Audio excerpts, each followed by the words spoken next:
அபிஷேகம் கற்றுக் கொடுக்கும் அபிஷேகம் கற்றுக் கொடுக்கும் அபிஷேகம் கற்றுக் கொடுக்கும் அபிஷேகம் கற்றுக் கொடுக்கும். கர்த்தராகிய இயேசு கிறிஸ்துவின் நாமத்திலே உங்களை வாழ்த்தி வரவேற்கிறோம். அனாயிண்டிங் டீச்சர் என்ற இந்த பாடசாலைக்கு உங்களை அன்போடு வரவேற்கிறோம். தொடர்ந்து கர்த்தருடைய வார்த்தைகளை நாம் பேசிக்கொண்டே இருக்கிறோம், அதை தியானித்து கொண்டிருக்கிறோம். அபிஷேகத்தின் வல்லமைகளை குறித்து தொடர்ந்து ஒவ்வொரு நாளும் ஒவ்வொரு விதத்தில் கர்த்தர் நம்மோடு கூட பேசி கொண்டிருக்கிறார். இந்த நாளும் கர்த்தர் நம்மத்தில் ஒரு விசேஷ விதத்தில் ஸ்பெஷல் மேட்டர் இன்னைக்கு கர்த்தர் நம்ம இடத்துல பேச விரும்புகிறார். அது என்ன அப்படின்னு சொன்னால், எல்லாருக்கும் அவங்கவுங்க வாழ்க்கையில் ஒவ்வொரு ஸ்தானத்துக்கும் ஒவ்வொரு காரியங்கள் இருக்குது இல்லை. குடும்பத்திற்குன்னு ஒரு காரியங்கள் இருக்குது. அப்போ குடும்பங்களுக்குள்ள அது குடும்பத்துக்குள்ளேயே தான் இருக்கும், வெளியே எங்கேயும் போகாது. அப்போ அந்த குடும்பத்துக்குன்னு ஒரு விஷயங்கள் வச்சுருப்பீங்க. அப்போ தனித்தனிப்பட்ட காரியங்கள்லேருந்தே அவர்களுக்குன்னு இருக்குது, உள்ள ஒரு மேட்டர் இருக்கும், உள்ள ஒரு விஷயங்கள் வச்சுருப்பீங்க, உங்களுக்குன்னு ஒரு யோசனைகளில் வச்சுருப்பீங்க, சில திட்டங்களை வச்சுருப்பீங்க. ஸோ இப்படிப்பட்ட காரியங்கள் இருக்குது. அதே மாதிரி ஏன் தேசத்தை ஆளுகின்ற ராஜாக்களுக்கும் விஷயங்கள் உண்டு, காரியங்கள் உண்டு. அதனால தான் இன்றைக்கி டாபிக் பேரே த கிங்ஸ் மேட்டர், ராஜாவின் காரியங்கள். ஆனால் பிஷப், நான் பைபிள் காலேஜ் படிக்கும்போது அந்த காலத்துலலாம் பைபிள் ஸ்கூலில் நாங்கள் ஒரு சில கோவம் வந்துருச்சு. நீங்கள் பிஷப் பேர் வைக்கிறீங்க பாடசாலை, அப்போ நீங்கள் அன்றைக்கி ராஜாவின் காரியம் அப்படிங்கும்போது கவர்மெண்ட் சம்மந்தப்பட்ட காரியங்கள்.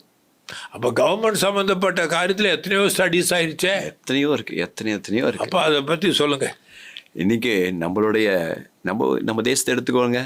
நீங்கள் எல்லா இடத்துலையும் எடுத்துட்டிங்கன்னா இந்த இந்தியன் சர்வீசஸ்லேயே மிக முக்கியமான 3 காரியங்கள் இருக்குது. ஐஏஎஸ் இருக்குது, ஐபிஎஸ், ஐஎஃப்எஸ், அது Indian administrative services, Indian police service, Indian forest service. இப்படி இவங்க எல்லாமே இது ஆல் இண்டியன் சர்வீசஸ். அதுக்கு கீழே இது 3மே வருது. அப்போது இது 3மே மிக பவர்ஸ் தனியாக கொடுக்கப்பட்டிருக்கு. அதுக்குன்னு அந்த வேலைகளுக்குன்னு அதுக்குன்னு மினிஸ்ட்ரிஸ் இருக்குது. இப்போது இப்படி எல்லாம் ஹோம் மினிஸ்ட்ரிஸ் இருக்குது ஐபிஎஸ்க்கு. ஸோ இது எல்லாமே இத்தனை காரியங்களையும் கொடுக்கப்பட்டிருக்கு. Environmental ministry for the IFS. So இப்படிப்பட்ட காரியங்கள் கொடுத்து தேசத்தின் காரியங்கள், அதோட அட்மினிஸ்ட்ரேஷனாக இருக்கட்டும், அதனுடைய மற்ற உள்ளே இருக்கிற ஒழுக்கத்தை கொண்டு வரதுக்கும் சரி. அப்போ அதே நேரத்தில் அதோடைய வனங்கள், அதாவது ஃபாரஸ்ட், அந்த ஏரியாவை பார்த்துக்கிறதுக்கும், அது எல்லாவற்றுக்கும் ஒரு ப்ராப்பரான ஒரு ரெகுலேட்டடாக இருக்கணும்னு சொல்லி இந்த காரியங்கள் எல்லாம் அமைக்கப்பட்டிருக்கு. அப்போது இதெல்லாம் பார்த்தா ஒரு ராதா கிங்ஸ் மேட்டர் அப்படின்னு சொல்லி எந்த வார்த்தையிலேருந்து எடுக்கிறீங்க? இது தானியேல் 2வது அதிகாரத்தில் 10வது வசனத்தில் அங்கே சொல்லப்பட்டிருக்கு. கல்தேயர், நான் படிக்கணுமா தமிழில்? கல்தேயர் ராஜ சமூகத்தில் பிரதியுத்தரமாக, ராஜா கேட்கும் காரியத்தை அறிவிக்கத்தக்க மனுஷன் பூமியில் ஒருவனும் இல்லை.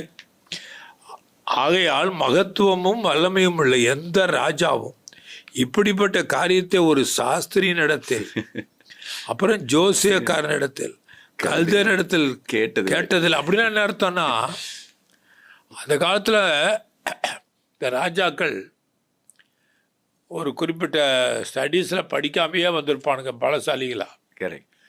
அப்போ ராஜாவை முட்டாளாக இருந்திருப்பான். அப்புறம் கடைசியில் அவன் பக்குவப்படுத்த ஆரம்பிச்சிட்டான்.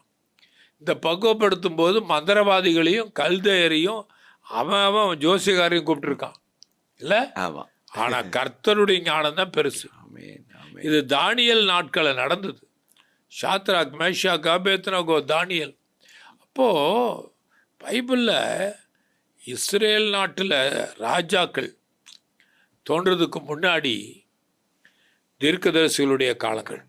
முதல்ல முற்பிதாக்கள் தீர்க்கதரிசிகள் வந்துடுறாங்க. அப்புறம் நியாயாதிபதிகள் வந்துடுறாங்க. மோசே காலம் இருக்குது, ஜோஷுவா காலம் இருக்காங்களா, யுத்தம் இருக்குது. அப்புறம் நியாயாதிபதிகள், ஜட்ஜஸ், அப்புறம் தான் ராஜாக்கள். அதுவும் சாமுவேல் தீர்க்கதரிசிக்கிட்ட போய் எங்களுக்கு ராஜா வேணும் அப்படிங்கிறாங்க. அந்த மேட்ரை சொல்கிறீங்களா? அப்புறம் நீங்கள் சொல்லிட்டீங்கன்னா நான் படிச்சிடுறேன். கண்டிப்பாக. இப்போது சாமுவேல் தீர்க்கதரிசியில் நியாயாதிபதியின் காலத்தில் போய் எங்களுக்கு கண்டிப்பாக, ஏன்னா கண்டிப்பாக பார்த்துருப்பாங்கன்னு நினைக்கிறேன், ஒரு ராஜான்னா ஒரு தேசத்தில் அப்படி இப்படின்னு சொல்லி அவங்கெல்லாம் கேள்விப்பட்ட காரியங்கள்லாம் வச்சு எங்களுக்கும் ராஜா வேணும்னு சொல்லி கேட்குறாங்க. அவங்க வெளி தோற்றங்கள், ராஜா வந்த ஒரு கம்பீரம் இருக்கும். ராஜானா இப்படி அவருக்கு சுற்றி அத்தனை பேரும் அவரையே போட்டுருவாங்க, அந்த தூக்கி வச்சு கொண்டாடுவாங்க. இதெல்லாம் மற்ற தேசத்தில் நடக்கிறது எல்லாத்துக்கும் இன்ஃபர்மேஷன் வந்த உடனே இதெல்லாம் எடுத்துகிட்டு போய் நேராக தீர்க்க தரிசனத்தில் போய் கேட்குறாங்க. அப்போ போய் கேட்ட உடனே அவர் சொல்கிறாரு, நீங்கள் இதை மட்டும் பார்க்குறீங்களே, ராஜா வந்தால் என்ன நடக்கும் தெரியுமா? ராஜாவின் காரியங்கள் என்னென்ன, நீங்கள் எல்லாம் வெளியே இருக்கிற எல்லாம் வந்தாவெல்லாம் பார்த்துட்டு நீங்கள் வேணும்னு சொல்கிறீங்க, ஆனால் ஒரு ராஜா வந்தால் என்ன நடக்கும்னா முதல்ல படிக்கட்டுமா? Let's read it. படிப்போம். பாருங்க, பிஷப் சொல்கிறாங்களே, இந்த 1 சாமுவேல் 8வது அதிகாரம் 10லேருந்து, ஐயோ பயங்கர லிஸ்டே இருக்கு. அபிஷேகம் கற்றுக் கொடுக்கும் நிகழ்ச்சியில் இன்னைக்கு இந்த ரகசியத்தை நீங்கள் புரிஞ்சுக்கிங்க. அபிஷேகம் கற்றுக் கொடுத்தா எத்தனை காரியத்தை நீங்கள் ஜெயிச்சு வரலாம். நீங்கள் வந்து ஐஏஎஸ் ஆகலாம், ஐபிஎஸ் ஆகலாம், பெஸ்ட்டு டீச்சர்ஸ் ஆகலாம், ப்ரொஃபஸர்ஸ் ஆகலாம், மெடிக்கல் ஃபீல்டில் பெஸ்ட் ஆவீங்க. இப்போ இந்த நாட்களில் நீட் எக்ஸாமுக்காக இருக்காங்க, ஐஏஎஸ் எக்ஸாமுக்காக இருக்காங்க, பெரிய பெரிய அதிகாரிகள் ஆகணும்னா. அப்போது ராஜ்யத்துக்குன்னு ரகசியம் இருக்குது. இங்கே பாருங்க, அப்போ சாமுவேல் சொல்கிறாரு, ஏன்னா அபிஷேகம் சாமுவேல் கையில் இருக்கு. இங்கே பாருங்கள், உங்களுக்கு சொல்லி கொடுக்குறோம் கேளுங்கன்னு. அதை பார்த்தா ராஜா என்ன பண்ணுவானாமா, அவன் ரதத்திற்கு முன்னாடி ஓடணுமா. ஓடணும்யா. இப்போல்லாம் ஒரு சீஃப் மினிஸ்டருக்கு முன்னாடி ஓடுறாங்கல்ல, ஒரு பிரைம் மினிஸ்டருக்கு முன்னாடி ஓடுறாங்கல்ல, கார் போகும். நானே இதெல்லாம் பார்த்து என்னடான்னு யோசிப்பேன். இதில் இருந்திருக்கேன். சொல்கிறாரு அப்போவே எச்சரிக்கையா. ஆனால் ஒன்று, எலியா இருக்காரு ரதத்துக்கு முன்னாடி, நான் ஓடி காட்டுறேன் பாரு. அபிஷேகத்தினுடைய ரகசியமும் உலகத்தில் இருக்கக்கூடிய ரகசியத்தையும் பாருங்களேன்.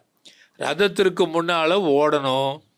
அப்புறம் ரத சாரதிகள், குதிரை வீரர்கள் அது மாதிரி வைத்துக்கொள்வோம். அதை கவனிக்கிறதுக்குன்னு, கார் துடைக்கிறதுக்கு இப்போ நம்ம வச்சுருக்காங்கல்ல, ரதம் துடைக்கிறதுக்கு, குதிரை துடைக்கிறதுக்கு. அப்புறம் 1000 பேருக்கு, 50 பேருக்கு தலைவராக ஆகணும். நிலத்தை ஒழுகிறவன் என்ன பண்ணுவான், ராஜா வந்துட்டா உங்கள் நிலத்தை எடுத்துக்குவான். அப்புறம் உங்கள் வீட்டில் இருக்கிறவங்கள கொண்டு போய் அவன் வேலைக்கு வச்சுக்குவான். இந்த ஃபாரஸ்ட் டிபார்ட்மெண்ட்டே வந்துருச்சு. எங்கே வந்துருச்சு? ஆமாம். அப்புறம் பாருங்க, உங்கள் குமாரத்திகளை எடுத்துட்டு பரிமள தைலம் தயார் பண்ணுறதுக்கு வச்சுக்குவான். ஐயோ இது படிக்கிறதுக்கு பயமாக இருக்குது. அப்போ சுடுகிறவளாக வைப்பான். ஏன்னா பார்வோன் வந்து யோசேப்பு காலத்தில் பானபாத்திரக்காரன், பேக்கர், பிரெட் சுடுறவன், அப்போ சுடுறவன் இது. அப்போ உங்கள் வயல் நிலங்கள், உங்கள் தோட்டங்களை எடுத்துக்குவா, உங்கள் ஒளிவு தோப்புகளை எடுத்துக்குவா. இது மட்டுமா, அங்கே உங்கள் தானியத்திலும் உங்கள் திராட்சை பலன்களிலும் தசம பாகம். இன்னைக்கு ஜனங்கக்கிட்ட தசம பாகத்தை குறித்து ஆலயத்தில் பேசுனா எல்லாருக்கும் நம்ம ராஜாவுக்கு தசம பாகம் கொடுக்குறோங்கிறத மறந்துடுறாங்க. இங்கே பாரு, டேக்ஸ் கட்டுறதுக்கு மட்டும் அதுக்கு இன்னைக்கு பார்த்தா டேக்ஸு. நம்ம நிதியமைச்சர் நிர்மலா சீதாராமன் அவங்க சொல்கிறத பார்த்தாலே முகத்தை அப்படி வச்சுட்டு தான் சொல்லுவாங்க. ஐயோ இதெல்லாம் பாருங்கள், எத்தனை வாலிபர்கள் எடுத்துக்குவாங்க. ஆடு மாடுகளில் 10ல் 1 அவங்களுக்கு போயிருமா ராஜாவுக்கு. இவ்வளவு கொடுமை எதுக்கு? நான் சொல்கிறேன், இன்றைக்கி பிஷப் எடுக்கிற சப்ஜெக்டை நீங்கள் தெரிஞ்சிட்டிங்கன்னா அறிவாளிகளாக மாறிடுவீங்க, ஞானிகளாக மாறிடுவீங்க. அபிஷேகம் கற்றுக் கொடுக்குற காரியத்தில் வந்துட்டா நீங்கள் அபிஷேகம் பண்ணுகிறவர்களாக மாறிடுவீங்க.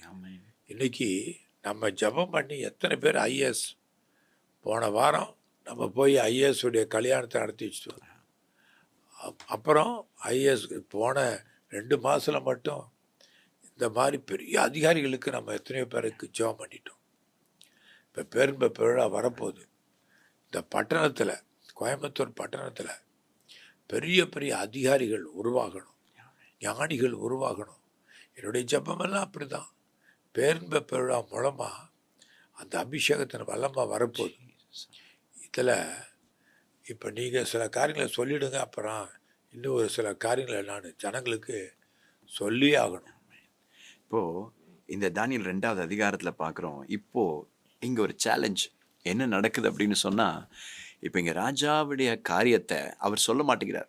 ஏன் சொல்ல மாட்டேங்கிறார் அப்படின்னா அதுக்கு ஒரு விளக்கமும் கொடுக்குறார். ஒரு பக்கம் மறந்தது உண்மைதான். ஆனால் இப்போ இங்கே சொல்கிறாரு, நான் முன்னாடி சொன்னால் நீங்கள் இல்லாத போலான்னு சொல்லுவீங்க, நீங்கள் வந்து கொஞ்சம் நேரம் காலம் கடக்க வைப்பீங்க, எல்லாம் பண்ணுவீங்க. அதனால யார் கரெக்டாக அதை சொல்கிறீங்களோ அவங்க கிட்ட நிச்சயம் இன்டர்பிரிட்டேஷன் இருக்கும். அதை வியாக்கியானம் பண்ணவும் அவங்களுக்கு தான் தெரியும். நீங்கள் இதை சொல்லணும், ராஜாவின் காரியத்தையும் சொல்லி அதுக்கான விளக்கம் ராஜாவுடைய கனவையும் சொல்லணும். ராஜா நேபுகாத்நேச்சார் கனவு கண்டுட்டான். அந்த கனவுல அவனுக்கு பயமும் இருக்குது. ஆமாம். இப்போ கனவையும் சொல்லணுமா, கனவனுடைய ரகசியத்தையும் சொல்லணும் இன்டர்பிரிட்டேஷன். அந்த மாதிரி இப்போ வந்து ஒவ்வொரு ஐஏஎஸ் அதிகாரியும் உருவாக்க முடியுமா? படிப்பு படிப்பு படிப்பு. ஆனால் இப்போ அபிஷேகத்தை மட்டும் நீங்கள் பெற்றுக்கொள்ளுங்க. பெரிய பெரிய ரகசியங்களை ஆண்டு உங்களுக்கு கற்றுக் கொடுப்பார். எழுத்து, பேச்சு, உங்களுடைய அறிவே பெரிய அபிஷேகத்தினால் உண்டாகிற அறிவு உங்களுக்கு வரப்போகுது. அந்த கிருபைகளை நீங்கள் பிறந்ததுக்கு முன்னாடி இன்னும் சில காரியங்களை கற்றுக்குங்க. அப்போது இந்த காரியங்கள், அப்போ இந்த ராஜாவின் காரியங்களில் அதுக்கேற்ற மாதிரி இப்போ கவர்மெண்ட், இப்போ நம்ம கவர்மெண்ட்டில் அந்த ஐஏஎஸ் எக்ஸாம்ஸாக இருக்கட்டும், யூபிஎஸ்சி எக்ஸாம்ஸ்னு வச்சுருக்காங்க, யூனியன் பப்ளிக் சர்வீஸ் கமிஷன். அப்போது இந்த எக்ஸாமில் பார்த்தீங்கனாலே உங்களுக்கு தெரியும், ஃபுல்லாக நாட்டை குறித்த காரியங்கள் தான். அந்த காரியங்களில் அநேக விதமான கொஷின்ஸ், பயங்கரமாக ட்விஸ்ட்டு, அப்படி பண்ணி இப்படி பண்ணியெல்லாம் இருக்கும். எல்லா விதமான எப்படியோ நம்ம அதை சால்வ் பண்ணணும், எப்படியோ அந்த காரியங்களை வந்து கிளியர் பண்ணி ஜெயிச்சு வரணும். இல்லை இன்றைக்கி அப்படி தான். இப்போ ராஜா அங்கே பெரிய கேள்வி மாதிரி தான் வச்சுட்டார். நீங்கள் ராஜாவின் காரியங்களை தெரிஞ்சுக்கணும் அப்படின்னா என்ன அர்த்தம்? அரச காரியங்களை தெரிஞ்சுக்கிறதும் பாருங்கள் அது இருக்குது. அதை தெரிஞ்சுக்கணும். அது யார் தெரிந்து அதை அறிந்து அதை அறிவிக்கிறாங்களோ அவங்களுக்கு பல வெகுமதிகள். அவங்க சொல்கிறார், ராஜா சொல்கிறார், நான் பல வெகுமதிகளை தருவேன், அவன் உயர்த்தி வைப்பேன், எல்லா இடத்துலையும் எல்லாத்துக்கும் மேலே உயர்வு வரும் அப்படின்னு சொல்லி. அப்போது இந்த எக்ஸாம்ஸை கிளியர் பண்ணுறதுக்கு நினச்சி பாருங்கள். கிளியர் பண்ணால் தானாக உயர்வு வருது, பொசிஷன் கிடைக்குது. அந்த பொசிஷனை நல்லா செயலாற்றும் பொழுது அடுத்தடுத்த பதவிகள் வருது. அப்போ இது எல்லா காரியங்களுமே எவ்வளோ அழகாக ரகசியங்களாய் வைக்கப்பட்டிருக்கு. அப்போ இன்றைக்கி கர்த்தர் உங்களுக்குள்ள இன்னும் எப்படி தானியேலை கர்த்தர் உயர்த்தினாரோ, அரசாங்கத்தினுடைய காரியங்களை அறியும்படியாக அப்படி உயர்த்தினாரோ, உங்களையும் கர்த்தர் அப்படி மாற்ற முடியும். அதுதாங்க அபிஷேகம். நமக்குள்ளே இருக்கிற அபிஷேகம் நமக்குள்ளே இருந்து, நம்ம இது வரைக்கும் உங்களுக்கு தெரியாது, நீங்கள் ஏதோ சாதாரணமாக நினச்சிருப்பீங்க. ஆனால் கர்த்தர் பாருங்கள், நீங்கள் முன்பாங்க ராஜாவின் காரியங்களை அறியும்படியாக கர்த்தர் செய்வார். அது அப்படின்னா என்னென்னா, அநேக கவர்மெண்ட் அத்தாரிட்டிஸாக நிறைய பேத்த கர்த்தர் மாற்ற போகிறார். நீங்கள் தைரியமாக இருங்க. Lord will do it, Lord will do it. அதே நேரத்தில் சாமுவேல்கிட்ட வந்து இப்படி கேட்டாங்கல்ல, சொல்லி பார்த்தாரு சாமுவேல். இவங்க கேட்குற மாதிரி இல்லை, ஆண்டவர்கிட்ட போய் கேட்டிருப்பார். அப்போ தான் ஆண்டவர் வந்து சரி சாமுவேல், அவங்களுக்கு ராஜா உருவாக்கு, ஆனால் யாரை உருவாக்க போகிறேங்கிறத அப்போ கரெக்ட் டைமுக்கு சொல்கிறேன் அப்படின்ட்டார். நாளைக்கு நேரத்தில் 1 சாமுவேல் 10வது அதிகாரத்தில் பார்த்தா கழுதையை தேடிட்டு ஒருத்தன் வருவான். அவனை இந்த மக்களுக்கு மேலே ராஜாவா. அவனுக்கு ஆச்சரியமாக இருக்கடா, கழுதையை தேடிட்டு வந்தவனை அபிஷேகம் பண்ணி அவங்களுக்கு புத்தி வர்றதுக்கு. ஆனால் அவன் வந்து கடைசியில் அபிஷேகம் வாங்கிட்டு அந்த அபிஷேகத்தை மறந்துட்டு போய் தப்பு பண்ணதுனால ஆண்டவர் பார்க்குறாரு. ஆட்டுக்கு பின்னாடி போனவனை கொண்டு வர்றார். கழுதைக்கு பின்னாடி போனவனை அவன் கீழ்ப்படியில். அதான் நம்ம அப்போஸ்தலர் 13:22 நான் சவுலை தள்ளி என்னுடைய ஆத்மாவுக்கு என்னுடைய இருதயத்திற்கு பிரியமான a man after my own heart தாவீதை தெரிந்து கொள்கிறேன். அப்போ தாவீது வர்றார். தாவீது என்ன பண்ணிட்டாரு, அவரும் தாழ்மையாக இருந்து வளர்றார். இந்த தாவீது அந்த அபிஷேகத்தில் மட்டும் இருந்துட்டா அவருடைய பாட்டு, இந்த சங்கீதங்கள் இருக்க என்ன அருமையான சங்கீதங்கள், தேவ ஞானம் அது உள்ளே இருக்குது. அப்புறம் சாலமோன் பார்த்தீங்கன்னா தாவீதனுடைய பையன் தானே, அவன் ஆயிரக்கணக்கான நீதிமொழிகளை சொல்லிடுறான். இப்போ இப்படிப்பட்ட ஞானம் இன்றைக்கி ஜனங்களுக்கு வரணும். இந்த யோசேப்பு எனக்கு ஞாபகம் வருது. இந்த ஜனங்க இன்றைக்கி அபிஷேகம் கற்றுக் கொடுக்கறதுல ஒரு நாள் இந்த யோசேப்பை விட்டு போட்டாங்க. சொந்த சகோதரர்கள் விட்டு போட்டு அவனுக்கு எவ்வளவு கஷ்டப்பட்டிருப்பான். போய் ஒரு அடிமையை மாதிரி சிறைச்சாலையில் கொண்டு போட்டாலும் அந்த யோசேப்பை கர்த்தர் உயர்த்தி ஞானியாக்குறார். ராஜாவுக்கு அடுத்த காரியம் நீ சொன்னீங்கல்ல, அப்போது பானபாத்திரக்காரன் வரான், ஒரு ப்ரெட்டு செய்கிறவன், அந்த அப்பமெல்லாம் பறந்து போயிடும். இன்றைக்கி உங்களுடைய படிப்பு வேஸ்ட் ஆகிடக்கூடாது, உங்களுடைய அநேக ஞானம் வேஸ்ட் ஆகிடக்கூடாது. அதுக்கு இதை கற்றுக்குங்க. அந்த யோசேப்பு தான் சிறைச்சாலையிலிருந்து வந்து ராஜாவுக்கு மங்களகரமான உத்தரவு கொடுத்து அதுக்கு ரெமெடியும் உண்டு பண்ணுறான். ராஜா, பஞ்சம் வரப்போகுது, அந்த பஞ்சத்துக்கு சரி பண்ணணும்னா களஞ்சியங்களை கட்டி தானியங்களை சேர்க்கணும். பதில் கொடுக்குறாரு. அப்போ யாரை கொண்டு வர்றது? நீயே இரு அப்படின்னு சொல்லிட்டு, உனக்கு விரோதமாக யாரும் இருக்க முடியாது, நீ ரதத்தில் போவ, எல்லாம் கையை கட்டி நிற்கணும். அப்புறம் என்ன, நீ வந்து எனக்கு தகப்ப மாறிப்பா. அதால் தான் யோசேப்பு சொல்கிறாரு, ஆதியாகமம் 45:8 தன்னை விற்று போட்ட சகோதரர்கள் வர்றாங்க, ஆண்டவரே என்ன பார்வோனுக்கு தகப்பனாக ஆக்கிட்டார். இன்றைக்கி ஆண்டவருடைய பிள்ளைகளை உங்களை தகப்பனை போல மாட்டுவார், தாயை போல மாட்டுவார். அந்த யோசேப்பை பார்த்து பார்வோன் வாயை திறந்து சொல்கிறான், என்னுடைய செகண்ட் சேரியட் வரப்போகுது. அப்போது அரசாங்கத்திட்டேருந்து உங்களுக்கு உத்தரவு வரும், உங்களுக்கு பெஸ்ட்டு கார் வரணும், உங்களுக்கு பெஸ்ட்டு பைக் வரணும், பெரிய பெரிய கண்டெய்னர் லாரி உங்களுக்கு ஓடணும். அடுத்த சப்ஜெக்டே பிஷப் வச்சுருக்கிற சஸ்பென்ஸாக வச்சுருக்கிற சில திட்டங்களை பார்த்தா அதெல்லாம் இந்த நாட்களுக்கு தேவை. உங்கள் பிஸ்னஸ் எப்படி ஆசீர்வதிக்க போகிறார் கர்த்தர். இன்றைக்கி இருக்கிற மாதிரி நினைக்காதீங்க. கர்த்தர் உங்களுக்கு பெஸ்ட்டாக உங்கள் வியாபாரங்கள் உருவாக போகுது. அப்போ பிஷப் இன்றைக்கி ஜெபம் பண்ணிடுங்க. இப்போது அடுத்ததுக்கு ஜனங்களை ஆயத்தமாக்கிட்டோம், இதை கண்டினியூ பண்ணிடுவோம். இப்போ ராஜாவுக்கு அடுத்த காரியம், நம்ம ராஜா ஆண்டவர் தான். ராஜாவுக்கு அடுத்த காரியம் ஆண்டவருடைய ஞானம், ஆண்டவருடைய அறிவு வந்துட்டா இந்த உலகத்தில் இருக்கக்கூடிய அதிகாரம் அதெல்லாம். அதுக்கு தான் 1 கொரிந்தியர் 1:27 உலகத்தின் ஞானிகளை வெட்கப்படுத்துவதற்கு தேவன். அப்போ ஜெபிங்க பிஷப். ஹல்லேலூயா. இன்னைக்கு நீங்கள் எல்லாரும் உங்களுக்குள்ளார கவர்மெண்ட் வேலையை பற்றி, கவர்மெண்ட் காரியங்கள் எல்லாம் குறித்து நம்ம எல்லாத்துக்கும் ஒரு கனவுகள் இருக்கும் இல்லையா? நிச்சயம் கர்த்தர் நிறைவேற்றுவார். இன்னைக்கு அப்படி அதுக்கு விசேஷமான ஒரு கிருபைகளை கர்த்தர் கொடுப்பார். ஏன்னா அன்னைக்கு தானியேலுக்கு கொடுத்த அதே தேவன் அதே விசேஷத்த கிருபைகளை கர்த்தர் உங்களுக்கு தருவார். கவலைப்படாதீங்க, உங்கள் பிள்ளைகளுக்கும் கர்த்தர் கொடுப்பார். கண்களை மூடி ஜெபிப்போம், அந்த விசேஷத்த கிருபைகள் இறங்கி வரட்டும். உங்களையும் ஞானிகளாக, உங்களையும் பெரிய அளவில் உயர்த்தும்படியாய் கர்த்தர் செய்வாராக. கண்களை மூடுவோம். நன்றி பரிசுத்த ஆவியானவரை நன்றி செலுத்துகிறோம். இந்த அருமையான வேலை கொடுத்து நமக்கு நன்றி அம்மா.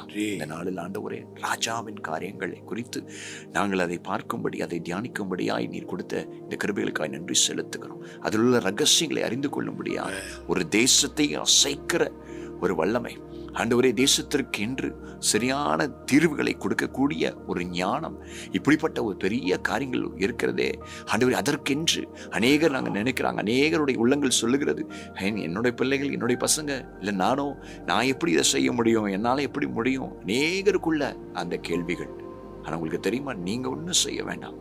கர்த்தருடைய ஞானம் ஒருவனுக்குள்ள வந்துட்டா அவன் எல்லாவற்றையும் காட்டிலும் எல்லா உலக ஞானம் ஒன்றுமில்லை. உலகத்தின் ஞானத்தை வெட்கப்படுத்தும்படியாக தேவன் பைத்தியக்காரர்களை தெரிந்து கொண்டார் என்று வேதம் சொல்லுகிறதே. உலகத்தின் பைத்தியமானவைகளை தெரிந்து கொண்டார் என்றால் என்ன அர்த்தம்? நீங்க கர்த்தர் உங்களை என்னதான் நீங்கள் உங்கள் சாதாரண நினைத்தா, நீங்க கர்த்தர் ஒருவர் தான் அந்த ஞானத்தின் ஆரம்பம், அவர் தான். அவர் உங்களுக்குள்ள இறங்கிட்டா நீங்கள் விசேஷித்த கிருபை பெற்றவர்களாய் உயர்ந்த ஸ்தலங்களிலே கர்த்தர் உங்களை எடுத்து உயர்த்துவாராக. உயர்தலங்களில் நடக்க வைக்கிற தேவன், உயர்வான கண்மலை மேல் உன்னை நிறுத்தி உன் கால்களை உறுதிப்படுத்துகிற தேவன் உனக்குள்ள அப்படிப்பட்ட கிருபைகளை கொடுத்து, ஆசீர்வாதத்தை கொடுத்து, உங்களே நீங்களோ அல்லது உங்களுடைய பிள்ளைகளையோ கர்த்தர் அப்படிப்பட்டதாய் உயர்த்தும்படியா நாங்கள் ஜெபிக்கிறோம். அந்த விசேஷித்த கிருபைகள் இந்த நாளில் ஒவ்வொருவர் மேலும், கேட்கிற ஒவ்வொருவர் மேலும் இறங்கும்படி ஜெபிக்கிறோம். ஆண்டவரே, உயர்த்துங்க. தேசத்துல அவங்க எல்லாம் உயர்த்தப்பட்டு இருக்கணும். தேவ கரமர்களோடு கூட இருக்கட்டும். இயேசுவின் மூலம் கேட்கிறோம் எங்க நல்ல பிதாவே. Amen. Amen. God bless you, God bless you. அபிஷேகம் கற்றுக் கொடுக்கும், அபிஷேகம் கற்றுக் கொடுக்கும், அபிஷேகம் கற்றுக் கொடுக்கும், அபிஷேகம் கற்றுக் கொடுக்கும். நீங்கள் பார்த்துக் கொண்டிருப்பது உங்கள் power of God TV, redefining power, reaching millions.